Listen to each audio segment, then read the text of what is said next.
बच्चों कैसे हैं आप लोग? बच्चों आइए, हमारे YouTube चैनल रामजीलाल क्लासेस में आपका स्वागत है। और हम बात कर रहे थे आपसे सारणिक की, और सारणिक में प्रश्नावली लास्ट एक्सरसाइज चल रही थी। और मोस्ट इंपॉर्टेंट प्रश्न परीक्षा के दृष्टिकोण से आपके लिए, परीक्षा में 6 नंबर का प्रश्न रखा होता है, बार बार आपसे बताया गया, और इसके बारे में सब बता चुके थे आपको बेसिक पूरा। फिर भी हम एक दो प्रश्न लास्ट में कर देते हैं ताकि कोई कमी अगर रह गई हो तो आपको वापस समझ में आ जाए। हम इस प्रश्न को, समीकरणों को हल करने के पहले आपको पढ़ा चुके थे। आव्यूह का गुणनफल, और फिर सारणिक, और सारणिक का उपसारणिक, और फिर सैखंड, और फिर सैखंडज, और फिर ए इनवर्स, और उसके पश्चात फिर समीकरणों का हल करना। इतना सिखाया था हमने आपको। ठीक, चलते हैं वापस। हम 1 मिनट की बात बता दें आपको वापस क्या सिखाया था आपको। जो प्रश्न बच्चों दिए होते थे, मान लीजिए 3 समीकरण लिखे हैं आपको, इनको हल करना है।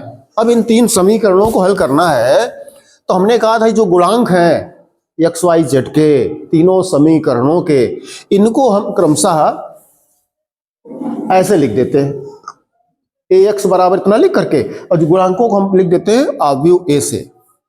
ए एक्स बराबर बी लिख दिया, ए गुणांक के लिए हो गया, एक्स वाई जेड के लिए हो गया, और बी हो गया सामने जो संख्या लिखी बराबर में उनके लिए, इस तरह से।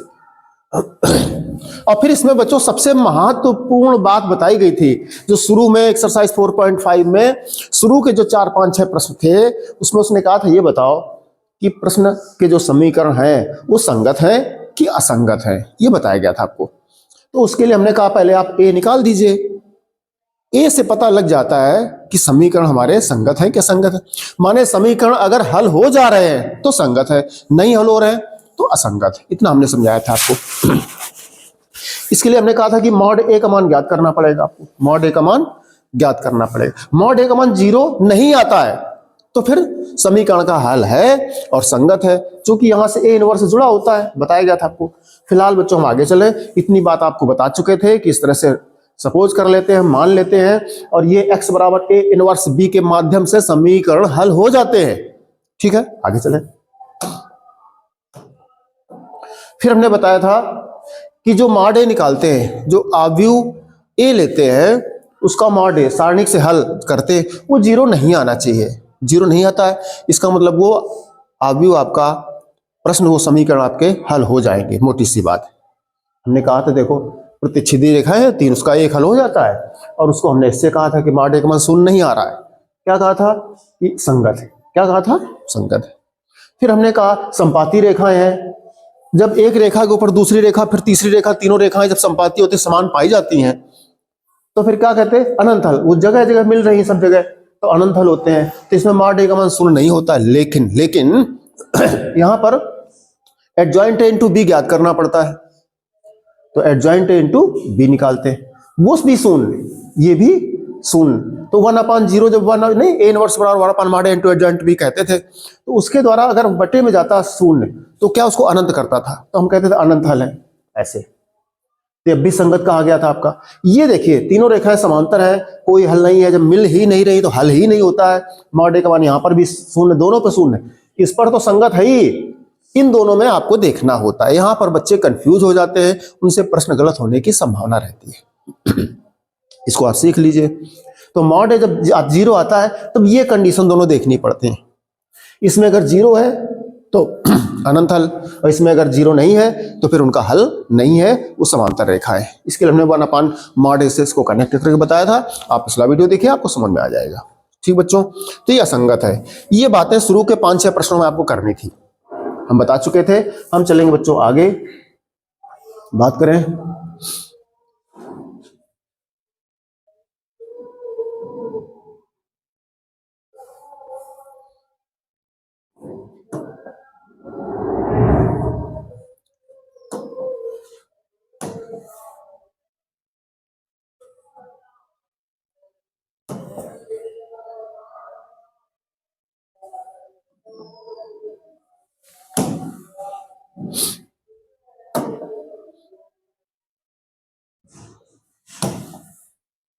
चलिए वापस आ जाइए बच्चों, प्रश्न पर देखिए क्या लिखा है। 4.5 का 15 नंबर प्रश्न आपके सामने लिखा है, ये समीकरण लिखे हैं। कह रहा है कि ये ए लिखा उसने, कह रहा है ए इनवर्स का प्रयोग करके सिद्ध करो। तो ए इनवर्स का प्रयोग करके तो वैसे सिद्ध करते हैं, प्रत्येक प्रश्न में जो समीकरण हल करते हैं उसमें ए इनवर्स ही तो याद करते हैं। जैसे हम आपको याद दिला दें, इसको हम लोग क्या लिखेंगे, इसको हम लोग लिखते हैं माना ए एक्स बराबर बी। फिर हम कहते हैं एक्स का मान निकालना है, तो एक्स बराबर हो जाता है ए जाता है बटे में, वो ऊपर जाके इनवर्स हो जाता है इस प्रकार से। अब ए इनवर्स, अब यहां पर जो ए लेते थे हम लोग, ए लेते थे इसके गुणांक समीकरणों के, तो 2 -3 5 3 2 -4 आपका 1 1 -2 ये बच्चों लेते थे। और फिर इसके पश्चात मॉड ए निकालते थे, जैसा कि आपको प्रोसेस सिखाया हमने। तो ये जो ए लिखा है वही तो देखो लिखा है, वही तो लिखा है। तो इसी का तो हम क्या आप करते क्या थे, देखो इसको सॉल्व करने के लिए ये देखो क्या लिखा है, ए इनवर्स तो लिखा है, तो ए इनवर्स तो ज्ञात करना पड़ता है। तो उसने कोई नई बात नहीं बता दी है, उसी प्रश्न को आपको करना जैसे बता रहे थे सारे प्रश्नों को वैसे आप कर लीजिएगा। घर में इसको ए इनवर्स ज्ञात करना पड़ेगा, हम बता चुके थे क्या करते हैं। ए इनवर्स के लिए क्या करना पड़ता है, 1/mod A into adjoint B, 1/mod A into adjoint, क्या करते थे, into adjoint A, 1/mod A into adjoint A ये करते थे। तो मॉड ए सारणिक से हल करेंगे, एडजॉइंट माने सैखंडज, और सैखंडज के लिए हम निकालते थे सैखंड, सैखंड निकालते थे उपसारणिक से। ये बच्चा चर्चा हो चुकी थी, हम आगे चलेंगे। ये प्रश्न घर से करोगे आप लोग, सिंपल है। हम आगे चलेंगे, अगले पेज की बात करेंगे। और प्रश्न देखिए बच्चों, अगला देख लीजिए आप लोग, स्क्रीन पे पढ़ लीजिएगा। इसमें लिखा उसने 16 नंबर की बात कर रहे हैं।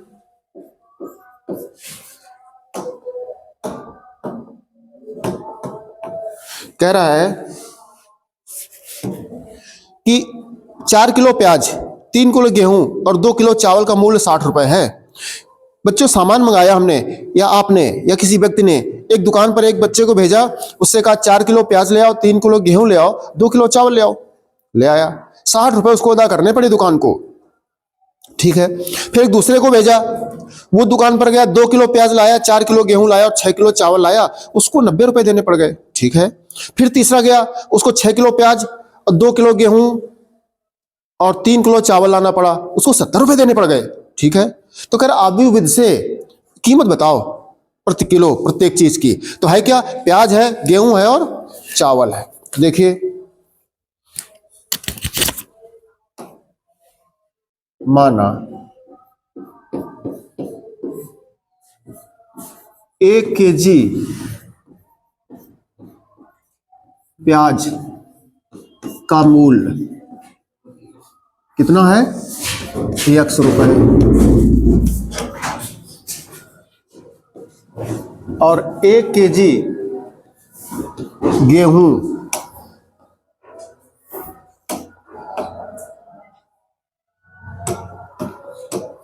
1 केजी गेहूं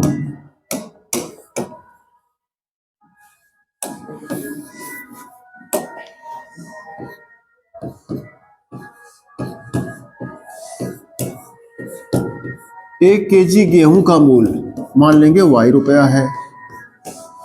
इसी प्रकार आगे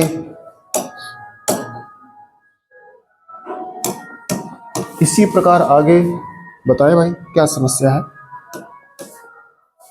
इसी प्रकार आगे 1 किलो चावल का मूल्य बराबर है Z रुपए। ये बच्चों मान लिया हमने कि जिसको हमने दुकान पर भेजा या किसी व्यक्ति ने भेजा, 3 लोगों को भेजा अलग अलग दुकानों पर, तो उस जो दुकान पे जो रेट है वो 1 किलो गेहूं का है y रुपए, 1 किलो प्याज का है x रुपए, 1 किलो चावल खरीदेगा तो Z रुपए लग जाते हैं। तो उसने कहा प्रश्न में, जो पहला व्यक्ति क्या, उसने जब दुकान पर गया तो उसने कहा कि हमको दे दो 4 किलो प्याज, 3 किलो गेहूं। अब बताओ 1 किलो प्याज का x रुपए है। हम दुकान पर गए, हमने कहा भैया 1 किलो प्याज दे, उसने कहा लाओ x रुपए। हमने कहा ठीक।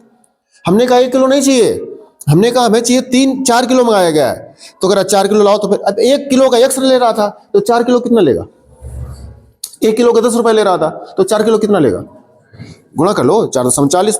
तो 1 किलो का x ले रहा था, 4 किलो का 4x लेगा। इस प्रकार से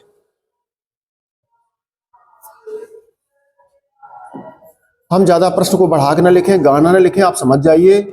सीधी प्रथम शर्त से क्या उसने कहा है, 4 किलो गेहूं, 4 किलो प्याज, 3 किलो गेहूं और 2 किलो चावल का मूल्य 60 रुपए। 1 किलो का x तो 4 किलो का 4x, 1 किलो का y गेहूं का तो 2 किलो का 2y, फिर चावल का 1 किलो का है z, चावल का 1 किलो कितना है 2 किलो चावल चाहिए और 1 किलो चावल का है z, तो 2 किलो का हो जाएगा 2z। गेहूं 3 किलो दिया उसने, तो 1 किलो गेहूं का y तो 3 किलो का हो जाएगा 3y, टोटल 60 रुपए लग गए दुकान पे। ठीक है, तो प्रथम शर्त से 4 किलो चावल, 4 किलो प्याज, ठीक है, 3 किलो गेहूं, गेहूं 3 किलो हो गया, चावल हो गया 2 किलो आपका, ये लग गया। 1 किलो मूल्य प्याज उसका, 1 किलो मूल्य प्याज का x रुपए है, तो 4 किलो का 4x हो गया। गेहूं का 1 किलो y है, तो 3 किलो का 3y हो गया। चावल का z है 1 किलो का, तो 2 किलो का 2z हो गया। टोटल रुपए करा 60 खर्च होते हैं, 60 रुपए खर्च होते हैं। ठीक है, तो ये हमारा एक समीकरण बन जाएगा। दोबारा देखें, प्रश्न में कह रहा है कि दोबारा से देखा गया 2 किलो प्याज, 4 किलो गेहूं और 6 किलो चावल खरीदा गया। 2 किलो प्याज, 1 किलो का x, 2 किलो का 2 किलो प्याज, गेहूं खरीदा गया 4 किलो, 4 किलो गेहूं, और आपका प्याज खरीदा गया है, ठीक है, 2 किलो प्याज, 4 किलो गेहूं, 6 किलो चावल, कितना है -5। बच्चों 1 मिनट के लिए रोक देते हैं।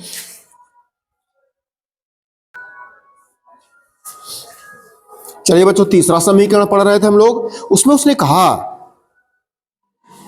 कि 3 किलो चावल का मूल्य 70 रुपए। हम बात इसकी कर रहे थे, इस प्रश्न में चल रहे थे, यहां पर बात कर रहे थे दूसरे समीकरण के लिए। वो कह रहा था 2 किलो प्याज, ठीक है, 4 किलो गेहूं, ठीक है, 6 किलो चावल, ठीक है, कह रहा का मूल्य 90 रुपए। कितना मूल्य था, 90 रुपए था।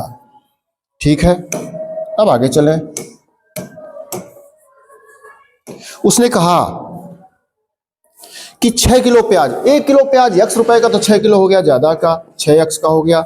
ठीक है, 6 किलो प्याज, 2 किलो गेहूं, 1 किलो गेहूं y का है, तो 2 किलो y हो जाएगा 2y का रुपए का। ठीक है, 3 किलो चावल, 1 किलो चावल z रुपए का मिलता, तो 3 किलो मिलेगा 3z का। टोटल रुपए उसको दुकान पे देने पड़ गए 70।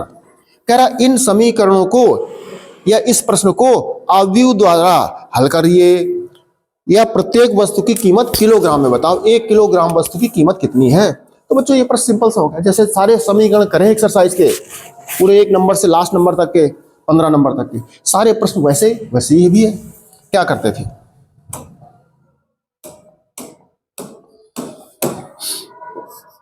माना ax बराबर b, इससे हमने कहा था हमें x का मान निकालना होता है, तो x बराबर, जब ये x बटे में जाता है तो ऊपर जाके इनवर्स हो जाता है। इससे हमारा प्रश्न सॉल्व होता है। चलिए, तो हम a इसमें से ले लेते हैं। प्रश्न में समीकरण जो लिखे इनके गुणांक लिख लेते हैं, 4 है, 3 है, 2 है, ठीक है। नीचे वाले समीकरण के 6 है, 2 है, 3 है, 6 है, 2 है, 3 है। बीच वाले समीकरण के देख लीजिएगा, इसके गुणांक 2, 4, 2, 4 और 6। ये अब इसके बाद बच्चों देखो, ये हमें a हो गया, इसके गुणांक x माने x y z हो गए।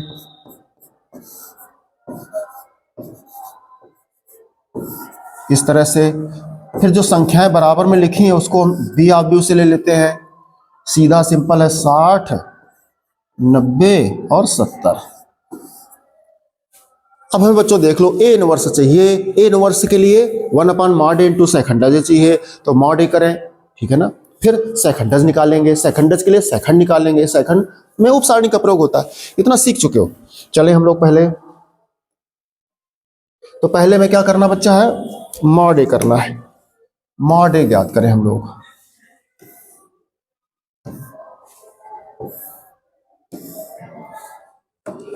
मॉड ए, मॉड ए माने सारणिक से हल। तो इसको अब सारणिक में नहीं लिख रहे, क्यों जगह हम कम करने अपनी, तो मॉड सीधे क्या करेंगे, क्या करते थे, दो तरीके बताए थे आपको, सूत्र विधि या अपना सीधे कर दो। तो पहले सूत्र से लिख लो, कैसे करते थे हम लोग, A11 और उसका सेकंड, फिर इसी प्रकार से A33 और इसका सेकंड,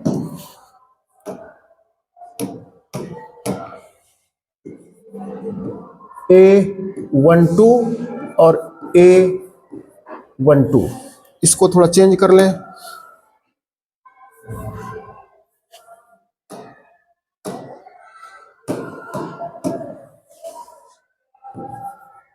पंक्ति से हल कर रहे थे तो ये इस तरह से। इन मानों की हमें आवश्यकता है। आपको पता है A11 पंक्ति की बात कर रहे हैं, 1, फिर A12, फिर A13 ये लिखे। अगर हम लिखे यहाँ पर तो A11 सबको पता है 4 है, A11 का मान निकालेंगे, A12 का मान 3 है, इसका मान निकालेंगे, A13 का मान 2 है और इसका मान निकालेंगे। अभी निकालना हमें सेकंड निकालनी है तो वहां से पुट कर देंगे, अथवा आप क्रमशः बताया गया था आपको 4 बाहर निकालोगे तो पूरा स्तंभ पूरी पंक्ति छोड़ देते हैं। 4 3 12 माइनस 6 दूनी 12 ये करते थे। फिर -3 लोगे तो ये जाता था ये पूरा, फिर 2 3 6 और 6 36 जो भी करते थे आप। चले हम आगे, हम बच्चों बात करते हैं किसकी, सेकंड की। सेकंड के लिए बच्चों याद होगा आपको फॉर्मूला, एक बार हम लिख दें, 20 बार लिख चुके हैं, -1 की power i plus j mij ये लिखते थे। m माने उप सारणी का आपका, ठीक है, इसको हटा दें, सीधे आप समझ जाइए, कई बार बता चुके हैं। चलिए क्या फार्मूला था, -1 की पावर i प्लस j, तो 1 + 1 हो गया इंटू m11 हो गया। अलग अलग तरीके से आप इसको सीख लेते हो। विद्यार्थी कहते हैं सर जब भी यहाँ पर 1 1 का टोटल सम आता है हम वहाँ पर प्लस ही आता, हम नहीं लिखते हैं, सीधे कर देते हैं, plus minus plus minus plus minus करते चले जाते हैं। कर सकते हो आप, लेकिन हमने फार्मूला बताया उसी हिसाब से लेंगे। -1 की घात 2 + 1 हो गया, लिखो चाहे लिखो, m11 तो पहला पंक्ति पहला स्तंभ छोड़ जाइए बच्चों, ये बचे 4 6 2 3 अवयव बचे, 4 6 2 3 बराबर चलेंगे आप, तो ये हो जाएगा 4 3 12 माइनस 6 दूनी कितना आ गया बच्चों, 4 3 12 माइनस 6 दूनी 12 आ गया आपका। अब ये 0 आ गया, जब 0 आ गया, अच्छा ठीक कोई बात नहीं, हम तो कहें मॉड है 0 आ गया। चलें आगे,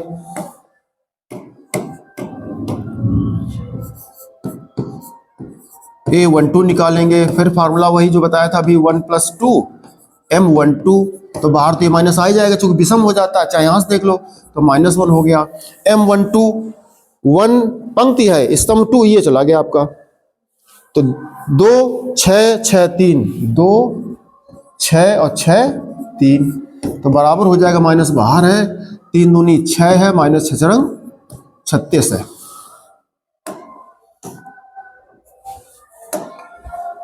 ये आ गया बच्चों आपका 36 से चला गया माइनस का 30 हो गया प्लस का 30, ठीक अच्छी बात है। आगे चले,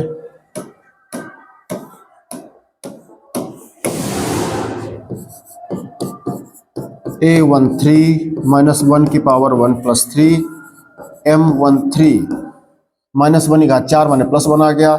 m13 पहला पंक्ति तीसरा स्तंभ, क्या हो गया, पहला पंक्ति तीसरा स्तंभ, ठीक है, तो 2 4 और 6 2 2 4 6 2 ये हमारे पास आ गया आपका 1 रहा, ये हो जाएगा 2 दूनी 4 और -6 चौको 24, तो -24 से 4 चला गया माइनस का 20, तो क्या हो गया प्लस का 20, कितना हो गया प्लस का 20 हो गया, माइनस क्या हो गए, चलिए 24 4 चला जाएगा तो माइनस का 20 बच रहा है, माइनस का 20 हो गया। चले बच्चों जरा देख लो, मान वापस पुट कर लो चल करके यहाँ पर। A11 निकला आपका कितना है 0, ठीक है। A12 निकला कितना है 30 है। इसका मान निकला कितना है माइनस का 20 है। तो बराबरी तो 0 हो गया, 30 या 90 हो गया। और ये 20 दूनी 50 आया माडे। तो माडे की वैल्यू आपकी 0 तो नहीं आई, तो कोई डाउट ही नहीं, कोई डप्ट ही नहीं, सीधा है कि समीकरण आपका हल हो रहा है, ठीक है। इसको क्या कहते हैं, माडे जब 0 नहीं आता व्युत्क्रमणीय अवयव, माने इनवर्स ज्ञात कर सकते हैं, एक उल्टा व्युत्क्रम, तो व्युत्क्रमणीय कह लेते हैं। चलिए अब बच्चों आगे चलेंगे। ये पहले पंक्ति के आपके सबका क्या आ गया, सेकंड आ गया। इसी प्रोसेस को आगे बढ़ाइए द्वितीय पंक्ति के लिए, तृतीय पंक्ति के लिए।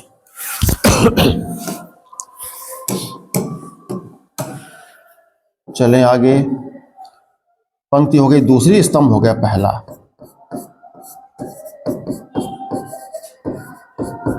ये -1 का 3 -1 आ गया। यहां पर आपका आ जाएगा उप सारणी, देखिए 2 1 लिखिए। दूसरा पंक्ति आपकी है, दूसरा पंक्ति है और स्तंभ है आपका पहला। स्तंभ पहला हो जाएगा, पंक्ति दूसरी। ये देखो ये जा रहे, तो 3 2 और 2 3, 3 2 2 3, तो -1 बाहर है। ये 3 त्रिका 9 है और ये माइनस का 2 दूनी 4 है। टोटल आ जाएगा आपका 5, बाहर वो मिलके हो जाएगा -5। ठीक, आगे चलें। A22 -1 की पावर 2 + 2, M22 -1 की घात प्लस हो जाएगा, ये जो सम संख्या बन रही है। 2 2 दूसरा पंक्ति दूसरा स्तंभ, ये दूसरा पंक्ति दूसरा स्तंभ, ये जाएगा 4 2, चेक कर लीजिए, 4 2 6 3, ठीक बात है। तो ये 4 तिहाई -6 दूनी क्या आ गया 0 आ गया। आगे चलें।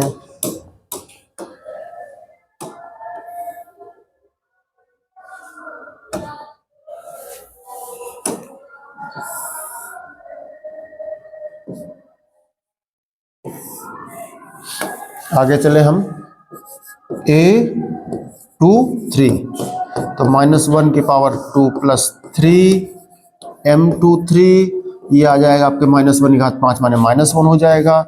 2 3 दूसरा पंक्ति है, तीसरा स्तंभ है, स्तंभ तीसरा पंक्ति दूसरा हो गया, ये दिख रहा है ऐसे। क्या दिख रहा है आपको, दूसरा पंक्ति तीसरा स्तंभ। 4 3 बोलो, 4 3 6 2, तो माइनस तो बाहर है, ये 4 दूनी 8 -6 त्रिक 18, तो 18 से 8 गया माइनस के 10 और हो गया प्लस का 10। ठीक है, आगे चलें।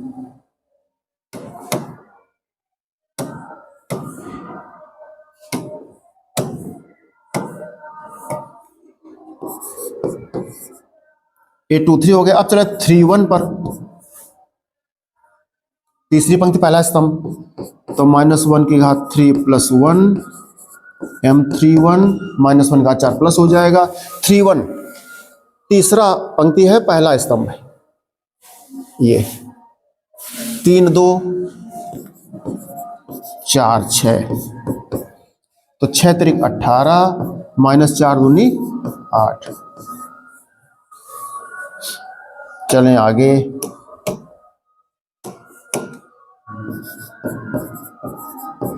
A32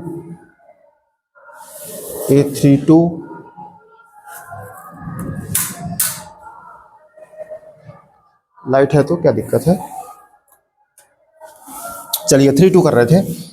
-1 की पावर 3 + 2, M32 तो -1 की घात 5 माइनस आ गया। 32 देखिए तीसरी पंक्ति की बात कर रहे थे, सम दूसरा हो गया।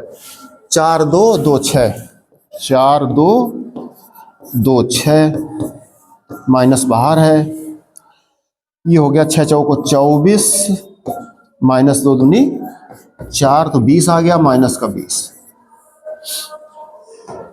आगे चले।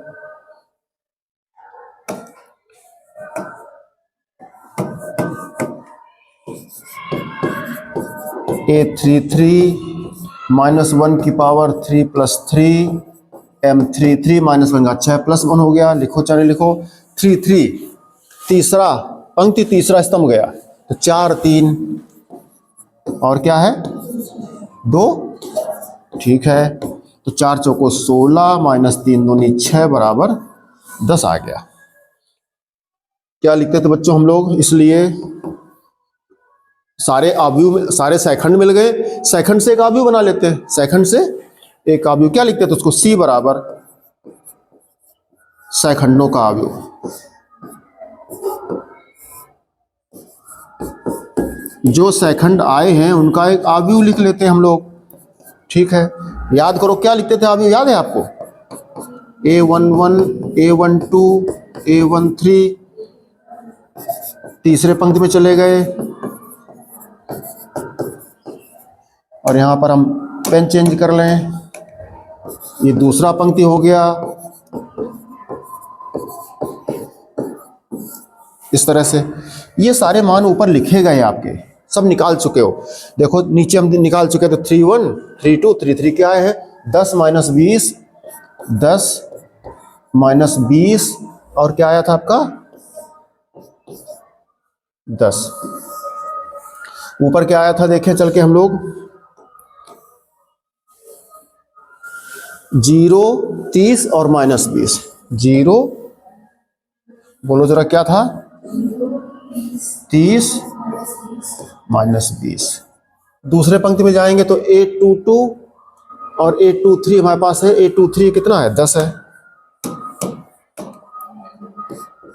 A23 10 है और A22 हमारे पास 0 है और A21 और देख लो ऊपर कितना है माइनस के 5। ये बच्चों आया, ये हमारे सेकंडों का आव्यूह आ गया। किसका आव्यूह आ गया, सेकंडों का आव्यूह आ गया है।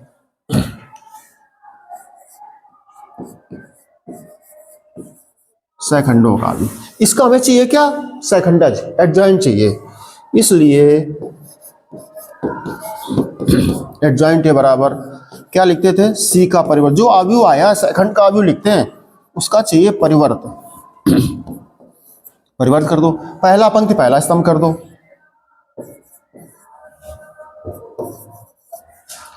दूसरा पंक्ति दूसरा स्तंभ कर देंगे, तीसरा पंक्ति तीसरा स्तंभ कर दो।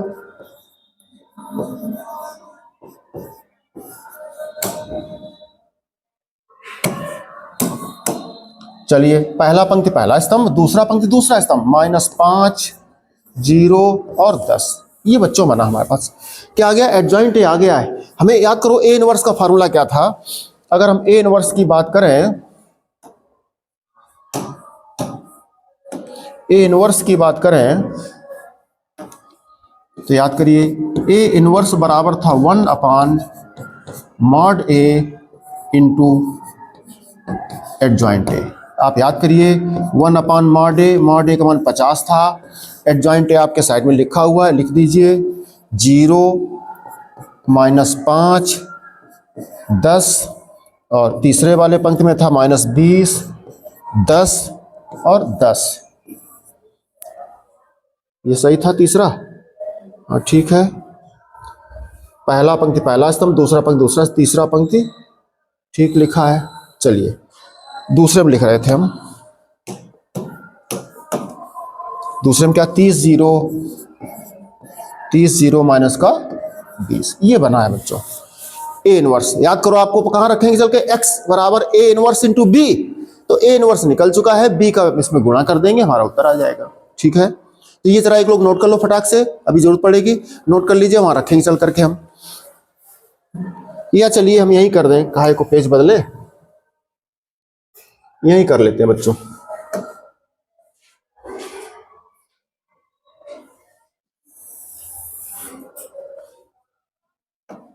चलिए याद करिए वहां पर क्या पीछे छोड़ के आए थे, x बराबर A इनवर्स इंटू B, ये करके आए थे। तो हमें A इनवर्स इंटू B करना पड़ेगा, गुणा करना पड़ेगा बच्चों। तो जरा रख लो एक बार, क्या करेंगे, x की जगह क्या है x y z है, A इनवर्स आपने क्या ज्ञात किया है 1/50 इंटू एडजॉइंट A आपका आया है, बोल दो जरा 0 -5 10 और तीसरे में है -20 10 और 10। और दूसरे पंक्ति में है 30 0 20, ठीक है, माइनस का 20, ठीक है, इनटू बी की वैल्यू रखनी बच्चों। जो समीकरण में बराबर में बी की वैल्यू बनी थी वो कितनी बनी थी?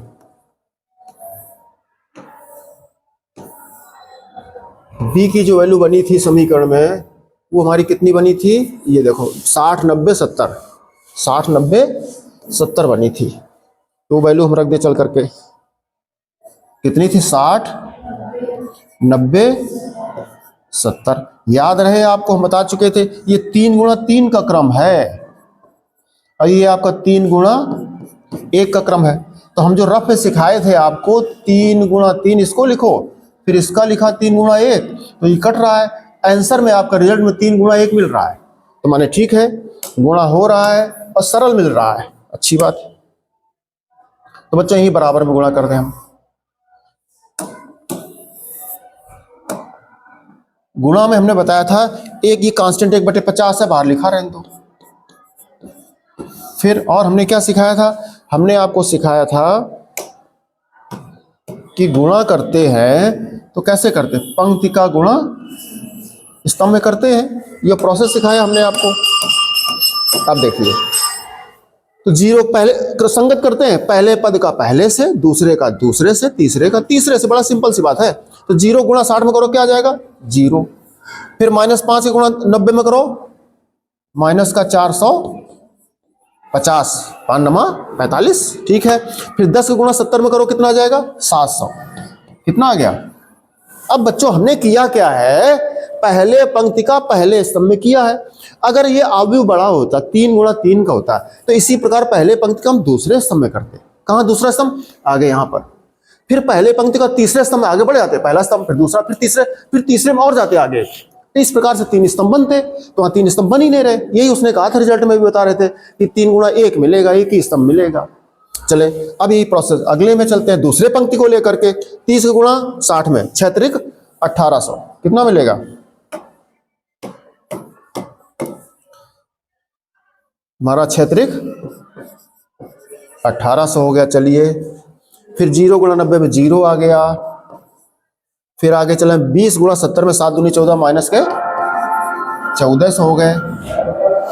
आगे चलेंगे, आगे चलेंगे हम लोग, -20 6 दूनी माइनस के 1200 हो गए। फिर 10 का गुणा करेंगे, कितना हो जाएगा? 900 हो गया आपका। फिर 10 गुणा इसमें कितना हो गया? 700 हो गया। चेक कर लीजिए, तीसरे पंक्ति का पहले स्तंभ में कर रहे थे, तो 20 6 दूनी 1200 बिल्कुल ठीक लिखा है। 10 नमाई ठीक है, 900 बिल्कुल सही लिखा है। फिर 10 70 700 सही लिखा है। आगे चलें, बराबर यहां पर आ जाए वापस। 1 बटे हमारा लिखा हुआ था बाहर 1/50, ठीक है। इधर लिखा हुआ था आपका x y z, बराबर देखें क्या मिल क्या रहा है। देखो बच्चों, 700 से 450 चला गया, कितना आ गया? 250। 250 आया, ठीक है। इसमें देखो क्या आ रहा है? 1800 में 14 चले, कितने बचे? 400। 400 बच गए, बहुत बढ़िया। इसमें देखो आपके कितने हो गए? 9 7 16 माइनस के 400, कितना आया? चेक करना पड़ेगा, यहाँ माइनस कुछ फेर हो गया मैं लगता। 9 7 16 प्लस के 400 बचे, कितने बचे? प्लस के 400, ठीक है।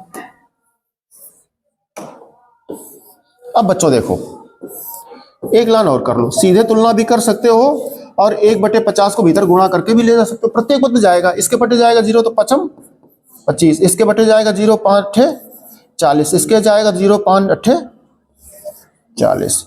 जरा चेक करें तुलना करके, तो x का मान, y का मान और z का मान जो बनेगा हमारा 5 बन रहा है, 8 बन रहा है, 8 बन रहा है। ये चेक करना पड़ेगा बच्चों जरा।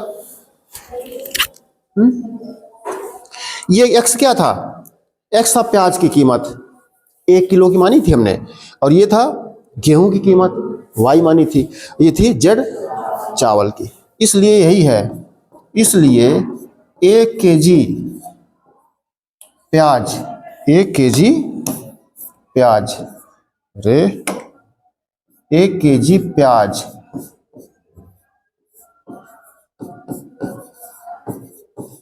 का मूल कितना आ गया आपका, यक्स आया था जिसको माना था आपने, कितना आया है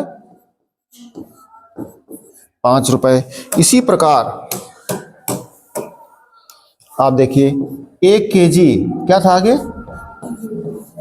गेहूं का मूल्य था आपका वाई, कितना आया है 8 रुपए आया है। इसी प्रकार से 1 किलो चावल का मूल्य आया है आपका, ने जेड माना था, जेड आया आपका 8 रुपए आया। बच्चों क्या था प्रश्न, तो सिंपल सा प्रश्न बच्चों, 3 समीकरण बना लिए थे आपने और तीनों समीकरणों के जैसे जितने सारे प्रश्न करे पूरी टोटल एक्सरसाइज सेम है, समान है, सारे प्रश्न सिंपल हैं। क्यों सिंपल है, सिंपल इसलिए है क्योंकि इसमें ये सूत्र लिखा है आपका, ये हम दिखा दें आपको एक बार दोबारा से, ये लिखा है x बराबर a इनवर्स b। तो इसमें खास बात क्या है, x x y z है, b आपके समीकरण में बराबर में जो संख्या लिखी वो है आपकी, ये लिखा है, ये a इनवर्स आप ज्ञात करते हो तो पूरे आव्यूह टॉपिक में शुरू से आपकी सारी पृष्ठभूमि जो बनाई गई वो a इनवर्स के लिए बनाई गई। कैसे, a इनवर्स क्या था, a इनवर्स क्या सूत्र है, 1/mod into adjoint। mod माने सारणिक से हल, आपको बताया गया सारणिक से हल, तो a इनवर्स में 1/mod आता है, तो mod सारणिक से हल करना सीख चुके थे, सीख चुके थे। फिर 1/mod into adjoint a, तो a inverse 1/mod into adjoint, तो adjoint मैंने सेकंडस निकालना, सेकंडस निकालने के लिए सेकंड निकाले गए, सेकंड के लिए आपको उप सारणिक सिखाया गया, और गुणा करना, ये गुणा करना है, गुणा करना आपको आव्यूह में सिखाया गया था, सारा सीख चुके थे पहले। तो इस तरह से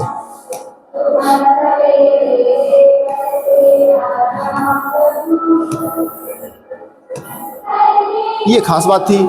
1 केजी प्याज का मूल्य, 1 केजी गेहूं का, चूंकि उसने प्रश्न में 1 केजी का ही पूछा था, तो तीनों वस्तुओं का मूल्य क्रमशः आपने एक्स वाई जेड रुपए ले लिया।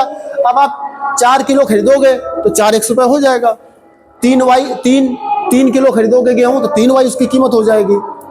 भाई 20 रुपए दर्जन केला मिल रहा है, 6 दर्जन ले आए तो 1 दर्जन का 20 रुपए लगता है, 6 दर्जन का गुणा, ऐसे इसको भी कर लो आप। तो सारे समीकरण बन गए, आपने ऐसे मान लिया, a बराबर गुणांक ले लिया, x y z b, जैसे सारे प्रश्न करे थे आप कर गए। माडे निकालना पड़ता है, आपने माडे निकाला था, वो आपका 0 नहीं आया था, 0 आता तो फिर उसके लिए 2 कंडीशन और हमने सिखाई आपको, ठीक है ना। तो सिंपल सा था, कर लीजिए, नोट कर लीजिए।